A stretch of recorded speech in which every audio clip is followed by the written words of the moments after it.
Assalomu alaykum. Bugun biz siz bilan Korzinkaga keldik. Ozish uchun qaysi mahsulotlarni olish kerak? Ishxonada yeyish uchun yoki uyga borib yeyish uchun nima ovqatlarni yesa bo'ladi? Xullas boshlaymiz.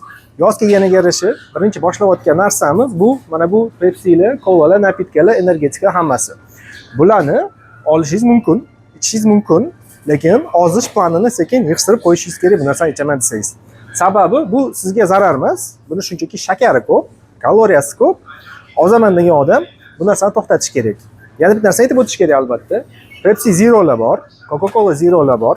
Bular shakarsiz mahsulotlar, 0 kaloriya deb qo'ygan. Lekin bir narsani tushunib yetishingiz kerak. 0 kaloriya degani bu sizni semirtirmaydi degani emas. Chunki shakar zamenitel qo'shiladi. Shakar zamenitel qo'shilganiga yarasha sizni appetitingiz ochiladi. O'sha narsani ichganingizdan keyin yoki har kuni ichib yurgan bo'lsangiz, appetitingiz 2 barobar oshadi. Appetitingiz ochmasligi uchun siz shakarli narsani yig'ishtirib qo'yishingiz kerak emas, siz shirinli narsani yig'ishtirib qo'yishingiz kerak. Keyingi atdelga o'tamiz. Ko'p ozaman degan odam meva yesam ozaman deb o'ylaydi. Meva zararli narsa emas, lekin ozayotgan odam uchun shu mevani sal kamaytirish kerak. Sababiki ichida fruktoza, saxaroza degan narsalar bor. Hazm qilasiz, tabiiy narsa, lekin bu narsa ham napitkalarga o'xshab appetitingizni ochiradi, ta'm his qilishingizni kuchaytiradi va shunga yarasha siz bunaqa kuchli ta'mlarga o'rganib qolganingizdan keyin boshqa narsani ham shunaqa kuchli ta'm yegingiz kelib qoladi. Bu narsaning zarari yo'q, juda foydali narsa, lekin vitamin bor ekan, ozdirar ekan deb kamaytiring. Ozgandan keyin bemalol yeyavering. Kerak. Ruxsat olganman aka. Xullas, mana shu polka, sabzavotlar polkasi sizga yaqingi 6 oyingizga eng yaqin o'rtog'ingiz. Nimadir olaman, yeyman desangiz, mana shu yerda 90% vaqtingiz o'tish kerak. Zo'r narsalar qo'shilgan ekan Korzinkada. Qaynatilgan kartoshkalar. Sekin ishxonada o'tirsangiz, olib, tarelkaga solib, kesib yesa bo'ladi. Qaynatilgan sirklar bor ekan, mana zo'r. Yana qo'shamiz. Kapusta oling, baqlajon, mana bu narsalar, koketlar. Mana bu nimlar deyishga eng zo'r narsa. Bularni ham hammasini pishirib yeng. Aytgancha, mana bunga vaqt kelganda bu narsa ham juda foydali narsa.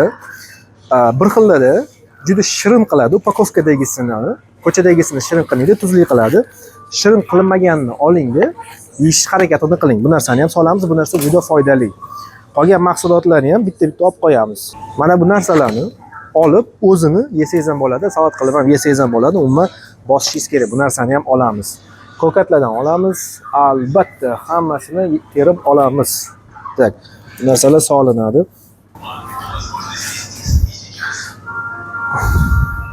Yoz kelganda kabachkilar eng arzon narsalardan bittasi bo'ladi. Bu kabachkini qanaqa deyiladi? Dimlatilinadi, qolgan sabzavotlarga qo'shilib duxovkada bu narsani bosib yeyish kerak. Eng foydali narsalardan bittasi bu ozaman degan odamga. Qalampirga kelganda, qalampir zarari yo'q. Ozaman degan odamga qalampir bitta tarafi bor. Appetitingizni ochirish mumkin. Agar siz achmas yeganingizdan keyin juda ko'p narsangiz kelib ketsa, appetitingizni bosa olsangiz, bu narsani oldindan yeb kelgan bo'lsangiz, bu narsani ko'p yeng, lekin juda oshirtirib yormang. Oshqozonni ham asrash kerak. Va mana bu narsasiz, bu ta'm beradigan narsa, salatlarni bu narsasiz yeb olmaydi, buni ham olib qolamiz. Xullas, pomidor bodringlarga kelganimizda bitta narsaga hayron qolaman. Odamlar mana shu narsani ishxonada yoki qayerdadir mashinada yoki qaysidir ofisda o'tirib yeyishga uyaladi. Ya'ni buni o'rniga pizza olib kelsa, mazza qilib tanlab pizzani yeydi, lekin mana shu narsani kesib tarelkada kompyuter yoniga qo'yib qo'yishga negadir uyalishadi. Bu eng zo'r narsalardan biri. Bodringga qo'shganda bu narsani har doim olishingiz kerak. Qancha ko'p olsangiz, shuncha yaxshi, chunki buni 95% suv desa ham bo'ladi. To'ydiradi, appetit ochtirmaydi. Ta'mi zo'r, shirinlari ham bor. Mazza qilib yeysiz, uyalish, yig'ishtirib qo'yishingiz kerak-da. Shunda o'zini kesib, bosib yerishingiz kerak. Bizda shunaqa paytlar bo'lgan, biz bodringni 1 kilo olib, ishxonada shunda to'g'rab qo'yib, tarelkaga qo'yib qo'yib, kompyuterda ishlab o'tirganda qajib o'tirganmiz. Hayron qoladi boshda odamlar, lekin siz bu narsaga e'tibor berishingiz kerak emas-da, mana shuni bosishingiz kerak. Kartoshkaga gap kelganda, bu narsani qanaqa yeyishi farqi bor. Qovurib yesangiz, yog'i juda singib oladi-da. Yog'i singib olgan kartoshka eng og'ir ovqatlardan biri hisoblanadi. Bu kartoshka free, chips, mana shunaqa narsalar. Kartoshkani yemoqchi bo'lsangiz, kilo olib yesangiz ham bo'ladi, faqat qaynatib yoki dimlatib yeng. Yog'da qaynatmang, yog'da dimlatmang. Keyin ko'p odamni odati bor. Kartoshkani qaynatishadi. Kartoshkani qaynatgandan keyin ichiga negadir yog' solishadi. Hamma yeyotgan foydasini bir tiyin qilasiz. Kartoshkani qaynatsangiz ichiga yog' solmang. Suv soling, yumshoq bo'ladi desangiz, tam qo'shaman desangiz, ziravorli tuz solsangiz bo'ladi. Lekin yog'i solishingiz mumkin emas. Shu narsani unutmang. Xullas, konservaga kelganda bularni ming xili bor. Bularni har xil sostavligi bor. Ko'p odamlar konservani yoqtiradi. Bu balig'i bir qanaqadir yaxshi alternativasi. Bu narsani ham bitta katta problemasi bor-da. Bu narsani yog'ligi ko'p. Bu narsani ko'p odam nonsiz yeyolmaydi. Shuning uchun ozaman degan odamlar hozircha mana shu narsani yig'ishtirib turamiz. Bu narsani yegingiz kelsa, olib qo'ying, 6 oydan keyin ochib yeyman deb o'zingizga maqsad qo'yib, xolodilnikingizga solib qo'ying. Xullas, ikra, kabachoklar, mana bunaqa fasollar, mana bunaqa konservniy ikraga o'xshagan narsalar sizni semirtirmaydi. Lekin buni non bilan yesangiz, juda semirasiz. Bu narsani yeyish umuman zarari yo'q. Ko'pinchasini agar juda yog'li bo'lmasa bilan kaloriyasi kam, lekin bu narsani albatta nonsiz yeyish kerak. Non bilan yeyilgan zahoti hamma foydasi ham, hamma tutayotgan dietangiz ham bir tiyin bo'lib qoladi. Nonsiz yeyoladiganini olsangiz, nonsiz olib yeng. Har xillari bor, ikralar bor, baklajon unutmang. Qaynatib yeydigan narsalarga kelganda, ko'p odamlar makaronni qaynatib yeyman deydi. Chunki internetda ko'radi, kachoklar o'ziga har doim makaron qaynatib yeydi. Kachoklarga mumkin, sizga mumkin emas. Ozmoqchi bo'lsangiz, bu narsani sekin chetga olib turing. Zo'r, 365 lar zo'r, lapshalar hammasi zo'r, yaxshi, juda shirin ovqat, lekin yig'ishtirib turing. Bitta narsa esingizdan chiqmasin. Ozi bo'lgan odam bilan ozodgan odamning dietasi har xil bo'ladi. Ozodgan odamlar ko'p odamlar qo'rqadi. Ta'msiz ovqat yeyman deb. Shuning uchun mana shu narsa sizning yechimingiz. Xohlaganingizdan xohlagancha qo'shing. Bir tiyin zarari yo'q, hech qanaqa problema yo'q. Xohlasangiz 4 xildan qo'shing. Sho'rvaga, travi, mana bunaqa hammasini bemalol olib, bitta-bittalab xohlaganingizcha olib, hammasini qo'shib ovqatingizni yeng. Bular shakar emas, bularni bosib yeyish kerak. Men sizlarni tushunaman. Ta'msiz ovqatni hech kim yegingiz kelmaydi. Mana shu kelajakdagi 1 yilga sizni ta'mingiz. Xohlagan ta'mni yasaysiz, xohlagan ta'mni yeysiz. Shakar bilan u haqida nima desa bo'ladi? Bosing, oling, choy bilan iching. Mana bu narsadan pirojkilang, somsang, hamma narsani bosib yeng. Lekin sekin ozish planlarini 3 oyga emas, 12 oyga chetga surib qo'ying.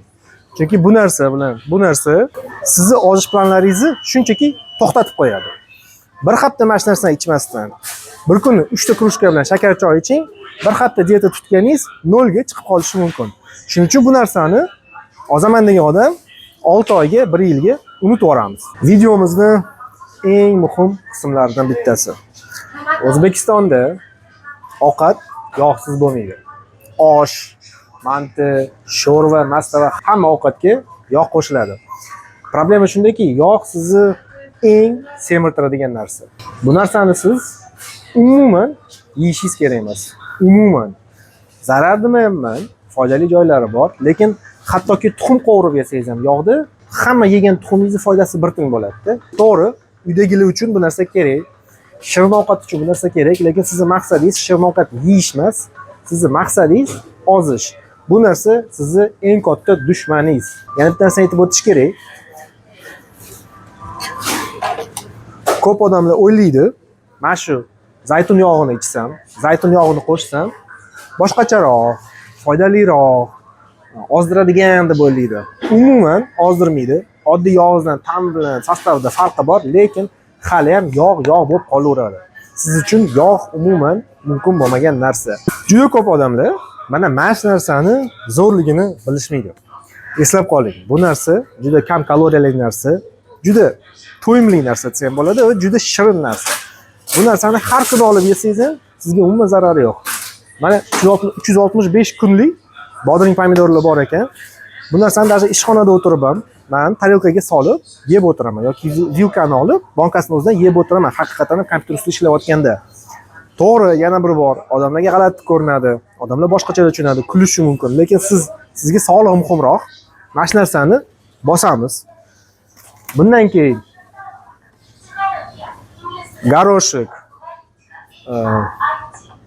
fasollar, kukuruzlar, bularni ham hammasini olib yesa bo'ladi. Bu narsani to'g'ri, shirin tarafi bor, lekin bu narsani bitta zo'r tarafi bor, sizni to'ydiradi. Buni hazm bo'lishi sekin. Shuning uchun mana bu narsani ham olib, xohlasangiz salatga qo'shing, xohlasangiz uyda yeng, xohlasangiz ishxonada olib, bitta kosachaga ag'darib olib, obed o'rniga ko'rsangiz bo'ladi. Faqat nonsiz yeng, albatta. Uydagilar kolbasani juda yoqtirishadi. Kolbasani ko'p odamlar kanserogen, bunaqa deyishadi. Men umuman u narsaga ishonmayman. Bunday olib qarasa, hamma narsa kanserogendek. Siz ko'chada nafas olayotgan havoingiz ham Toshkentda kanserogendek. Shuning uchun buni zararligi kanserogenlik emas. Buni zararligi ichiga nima qo'shilganini birinchidan bilmaysiz, ya'ni qancha shakar qo'shilgan.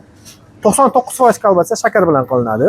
Ichiga qancha tuz qo'shilgan, ichiga nima go'shtlar qo'shilgan, nima qilib aralashtirgan va buni sostavidan keyin sostavini bilsangiz ham, shu shakar qo'shilmagan desangiz ham, bu narsani kaloriynisti sizga umuman to'g'ri kelmaydigan narsa. 1 yilga pauza qilib turishingiz kerak. Yana bir bor aytib o'taman. Atkaz qilish yo'q ovqatdan.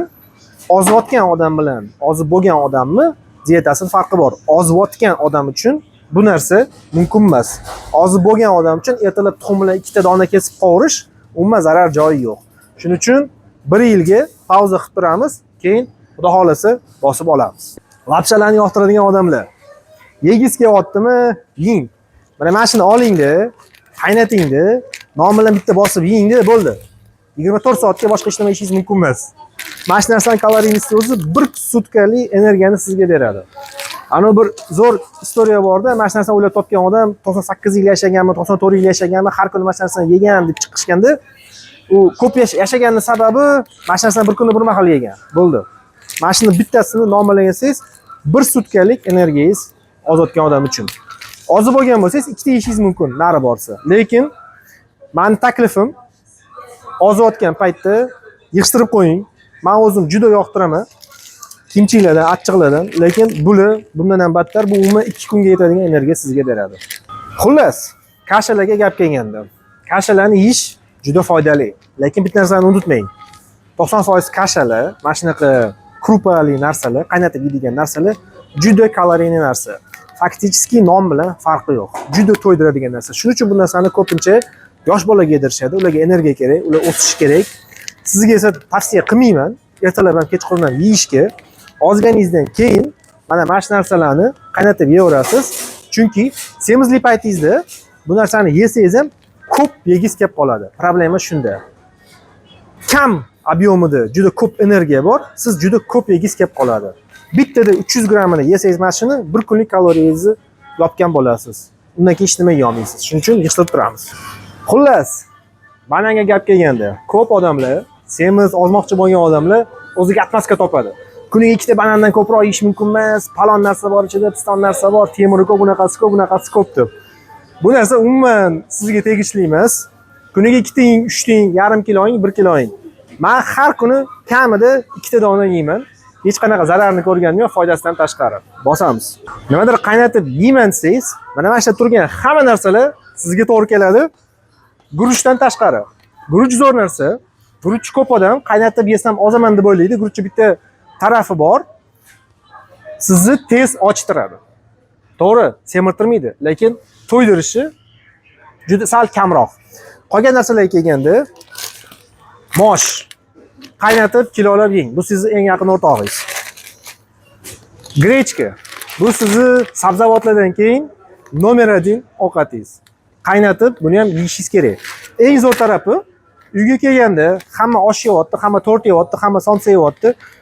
Shundan 200 grammini piyolada tozalab, kosaga, kichkina qozonchaga solasiz. 15 minutda qaynaydigan narsa. Bo'ldi, o'tirib yeb olasiz. Bitta narsani unutmaymiz. Qaynatayotgan narsani yeyotganda hech qachon qaynab bo'lgandan keyin ketidan slivichniy masla ustiga solmaymiz.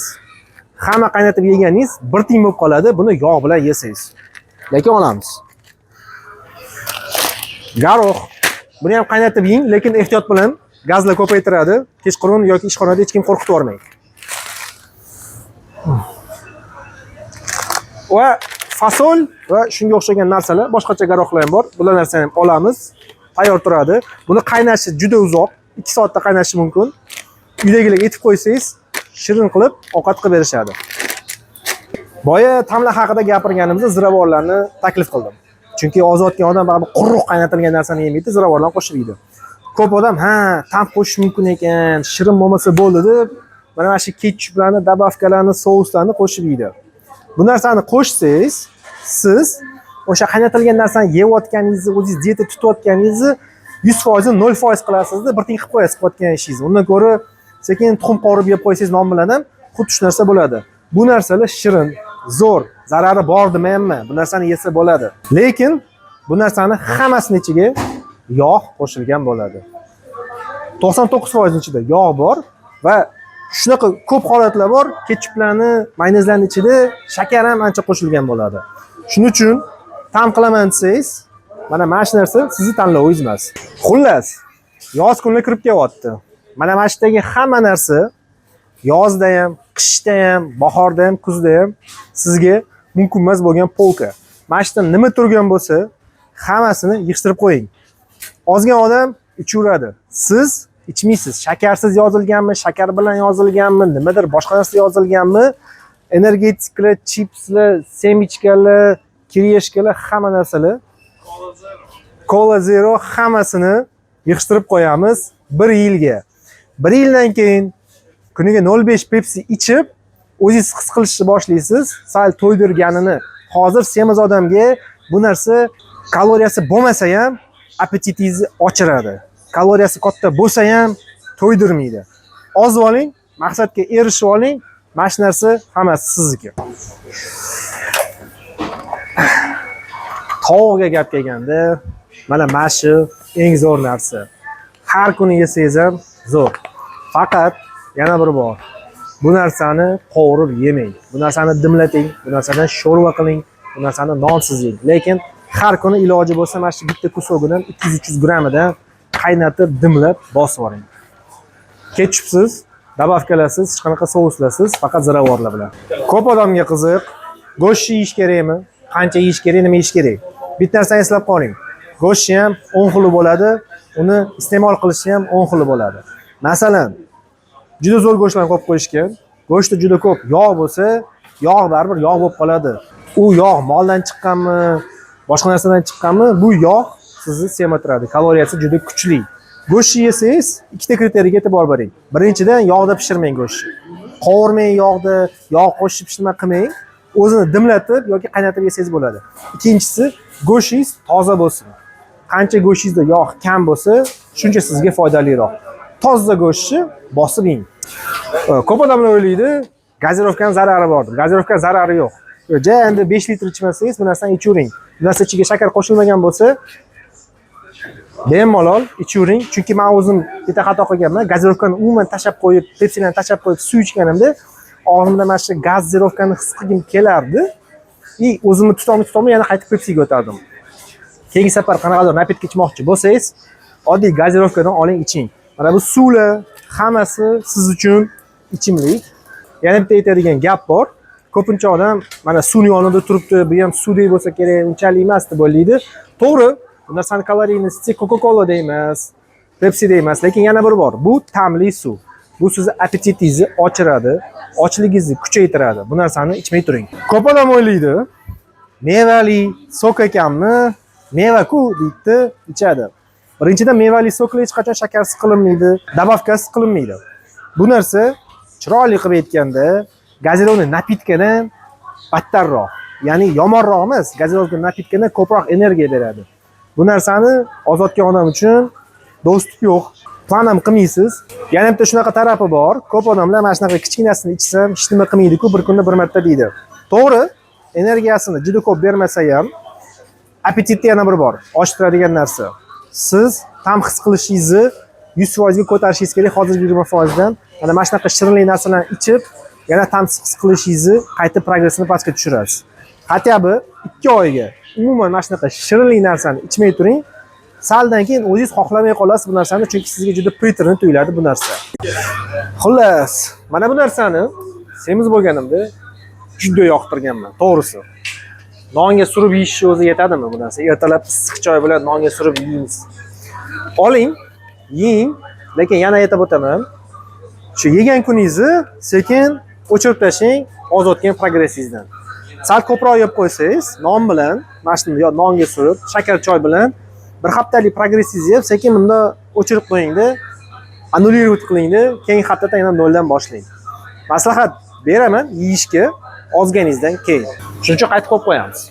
Yeyishga kelganda sosiskalar ozayotgan odam uchun emas. Ozgan odam yeyaveradi. Davom etamiz. Mana shunaqa tayyor narsalar bor. Kotlet, sosiskalar, boshqa narsalar. Bu narsa zo'r, sifati zo'r, qanaqadir standartlari bor.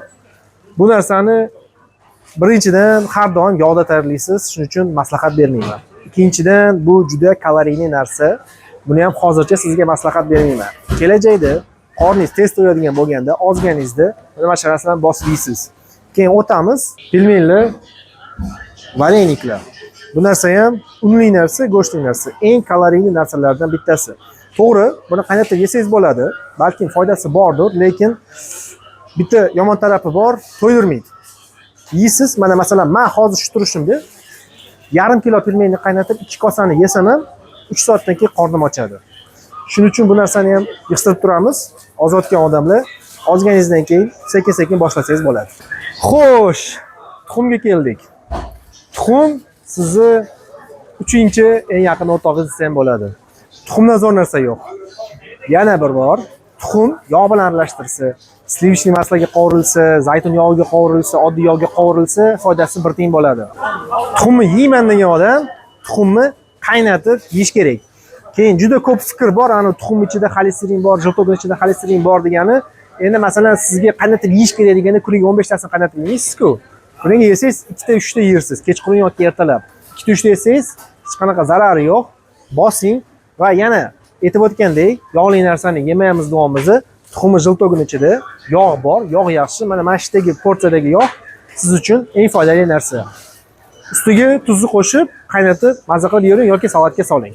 Korzinka supermarketida zo'r tarafi bor. Har doim ko'zingiz oldida svejiy, bugun qilingan, ko'zingiz oldida pishirilgan mana shunaqa vupichkalar, bulchkalar bo'ladi. Sostavi zo'r, qilinish standartlari zo'r, lekin bitta tarafi bor. Bitta dona yesangiz ham shu kunda tutgan dietangizni 0 qilib qo'yishi mumkin. Yomon bo'lgani uchun emas, energiyasi ko'p bo'lgani uchun.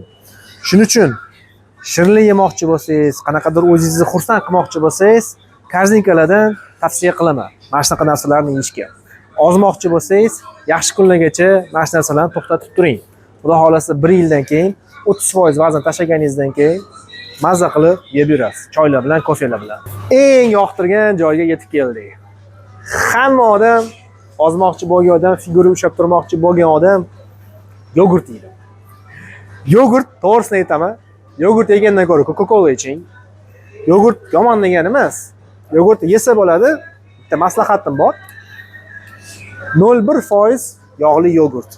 Yogurt degani shakar qo'shilmadi, bissaxarov bizda bor degani semirtirmaydi degani emas. Chunki yogurt birinchidan appetitni oshtiradi, ikkinchidan yog'li bo'ladi. Mana hozir 0.1% li yog'siz yogurt topdim. Mana shuni bir kunda bir marta ichsangiz 0.5 kola ichgandek bo'lasiz.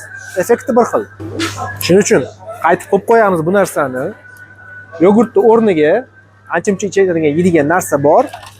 Hozir bo'lganingizdan keyin xolasangiz har kun iching, xolasangiz 3 kunda bir mahal iching, hozir emas. Xullas, ofisda ishlaydigan odamlar, sizni eng yoqtirgan narsalaringiz tushunaman. Odam o'tirib nimadir g'ajigisi keladi. Odam kofe bilan nimadir yegisi keladi. Odam umuman olganda mana shu zo'r narsalarni yegisi keladi. Bu narsaning hech zarari bor, qanaqadir sizni kasal qilib qo'yadi emas. Bu narsaning energiyasi katta. Bu narsa sizni tutayotgan dietangizni bir kunda buzishi mumkin. Misol keltiraman. Oddiy pechenye olsangiz 100 grammida 450 kilokaloriyagacha bo'ladi. Bu narsani 200 grammini yesangiz, men bir kun tutgan dietamni tutgan bo'lasiz. Ya'ni men bir kunda 3 mahal ovqat yeb 9 kilokaloriya yeganman.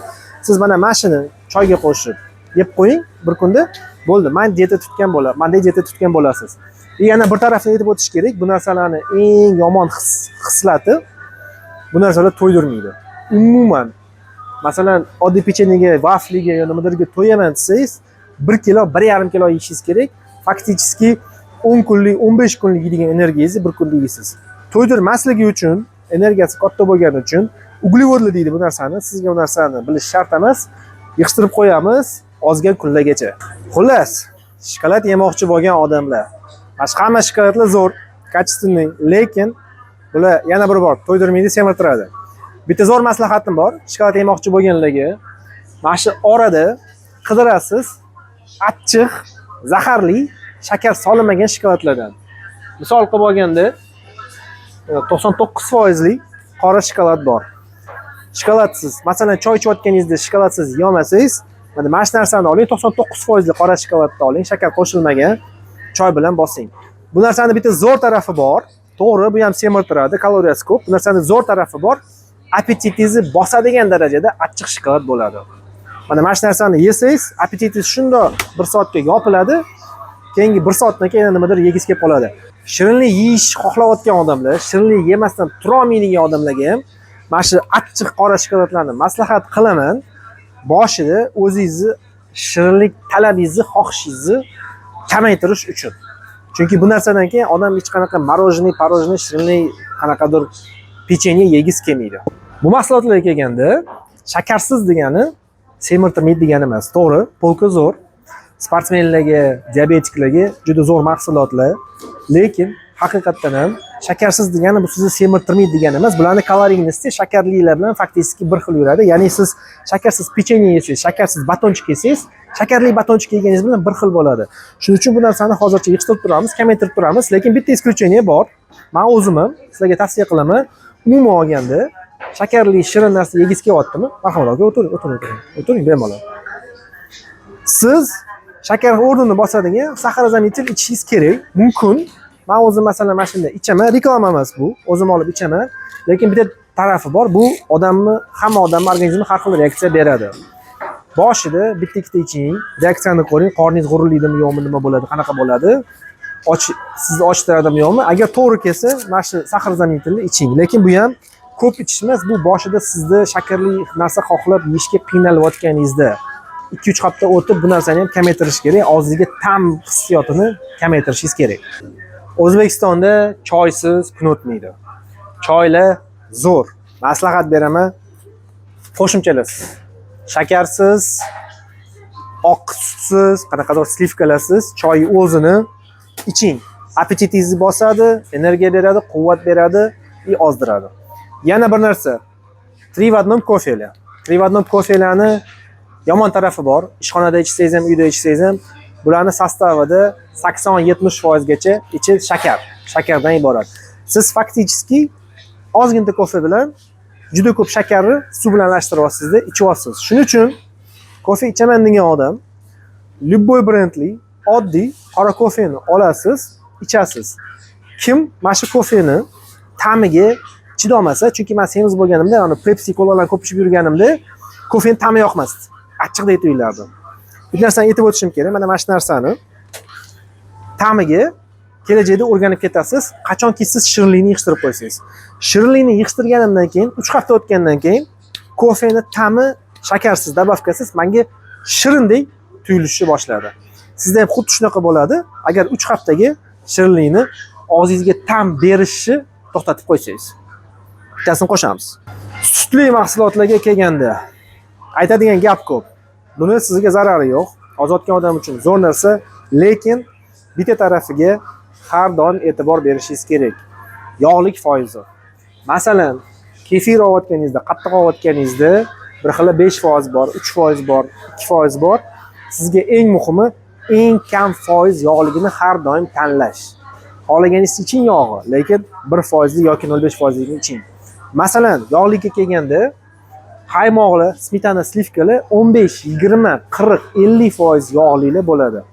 Bu yog'li bo'lgani uchun sizga semirishingiz, progressingizga juda zarar narsa. Shuning uchun bu narsalarni yig'ishtirib turamiz. Qolgan hamma narsani yog'lik foizini pasaytirib, ta'm qo'shilmagan bo'lish kerak. Tvorojniy massa, masalan, shakarli ta'mli, qulupnay ta'mli, unaqa narsa, bananoviy ta'mli emas, ta'msiz, o'zini tabiiy ta'mida yog'i kam mahsulot bo'lsa, har kuni iching. Appetiti zo'r ushiydi, semirtirmaydi va juda mazza qiladigan, menga yoqadigan narsa. Bir narsani aytib o'tish kerak. Mana shu polkadagi narsalar har doim svejiy turadi. Gap yo'q, lekin svejiy degani siz yeyishingiz mumkin degani emas. Iloji bo'lsa, o'zingiz uchun mana shu polkadan hech nima olmay turing. ozayotgan jarayoningizda, ozib bo'lganingizdan keyin bitta ikkita yeb tursangiz bo'ladi. Zarar joyi yo'q, juda shirin qilishadi. Qora nonga kelganda ko'p odamlar xato deb o'ylaydi, qora non yesam ozaman deb o'ylaydi. Qora non bilan oq nonning farqi sostavda, lekin berayotgan energiyasida emas. Oq non ham, qora non ham bir xil sizga energiya beradi. Shu energiya sizga ortiqcha bo'lsa, yoki ozishingizni to'xtatadi, yoki battar semirasiz. Shuning uchun qora nonga ham исключение qilmaymiz, qora nonni ham yig'ishtirib turamiz. Umuman olganda nonli mahsulotlarni yig'ishtirib turamiz, kelajakka qoldiramiz. Video yakuniga yetib kelyaptim. Bitta shu konfetlar bilan ikkita narsa qoldi. Konfetlar haqida gapirganda bu narsani odam ko'p yeyolmaydi. Masalan, bitta konfetni bir kunda nechtasini so'rasiz, 3-4 tasini. Bu narsa ham siz 3-4 ta so'rsangiz semirtirib qolmaydi. 90% shakardan iborat bo'lsa ham juda kam grammajli narsa. Buni bitta tarafi bor, yana bir bor. Og'zingizdagi tam hissiyotini, appetitingizni oshirtiradigan narsa. Ko'p odam o'ylaydi, men shirin konfet chaynab yursam appetitim bosiladi deb. To'g'ri, so'rib yurgan paytingizda appetitingiz bosiladi. Lekin bu narsa sizni qoningizni shunaqa yugurtiradi, insulinni oshiradi va bundan keyin yarim soat o'tgandan keyin bundan oldin yemoqchi bo'lgan narsangizni ko'proq yegingiz kelib qoladi. Sariyog'lar haqida gapirganda eng zo'ri ham, eng yomoni ham baribir hammasi yog'. 80% yog'dan iborat. Ozayotgan odam uchun umuman sariyog'ni tavsiya qilmayman. Qaynatilgan narsaga qo'shishga ham, tuxum qovurishga ham, hech nimaga. Ya'ni siz zaytun yog'ida qovurmasdan, mana shu narsada qovursan, foydasi ko'proq bo'ladi deb o'ylasangiz, bu xato. Sariyog'ni umuman yig'ishtirib qo'ying. Yana bir narsaga kelishib olaylik. Marojniy yemoqchi bo'lsangiz, yeng, lekin masalan kuniga 3 mahal ovqat qilsangiz, 3 mahal ovqatni bittasini o'rnini bitta marojniy bosadi. Ya'ni siz obed o'rniga bitta marojniy yesangiz bo'ldi, obed qilmang. Umuman undan keyin hech nima yemang. Agar ujin yemoqchi bo'lsangiz bo'ldi, ujin qilmang. Bitta marojniy 100 grammi 400-500 kilokaloriy bo'ldi. Bitta shu bo'ldi. Bundan buyog'iga sizda bugunga ovqat yeyish yo'q. Marojniy yemoqchi bo'lsangiz yozda shu narsani unutmang. Ishxonamning yonida bo'lgan korzinka bo'lgani uchun obedda chiqqanimda mana shu salatlarni atrofida 30 ta odamdan o'chirib iborat bo'ladi. Ko'p odam o'ylaydiki, men salat yesam yoki obedda hozir salat yesam, men o'zimni figuramni ushlab turaman yoki ozaman deb. Salatlar zo'r, har doim svejiy, lekin bitta tarafi bor salatlarni ko'pinchasiga yoki yog' qo'shilgan yoki yog'dan iborat mayonez va shunaqa dabavkalar qo'shilgan. Shuning uchun men ozayotgan odamlarga salat yeyishni tavsiya qilmayman. Salat yeyish deganda siz bodring pomidorni kesib, sveklani kesib, zelenlarni kesib salat qilsangiz bo'ladi, lekin bunaqa qiyin, chiroyli salatlar, oliviyes, murskoy kapris, mana shunaqa salatlarni yeyishni tavsiya qilmayman ozayotgan odam uchun. Ozib bo'lganingizdan keyin bu narsalar zo'r bosib, mazza qilib obedlarga yeng. Bizning videomiz ham yakuniga yetib keldik.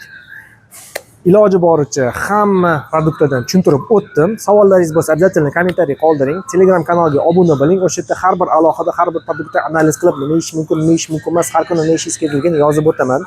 Instagramga albatta obuna bo'ling va e'tibor bergan bo'lsangiz, savatimizda, korzinkamizda bu narsani agar qolganini sabzavotlar bilan to'ldirsangiz, mana shu korzinkani to'liq qilib uyga olib ketsangiz bo'ladi va mana shu to'ldirgan holatda ichida hamma turgan narsani yesangiz bo'ladi.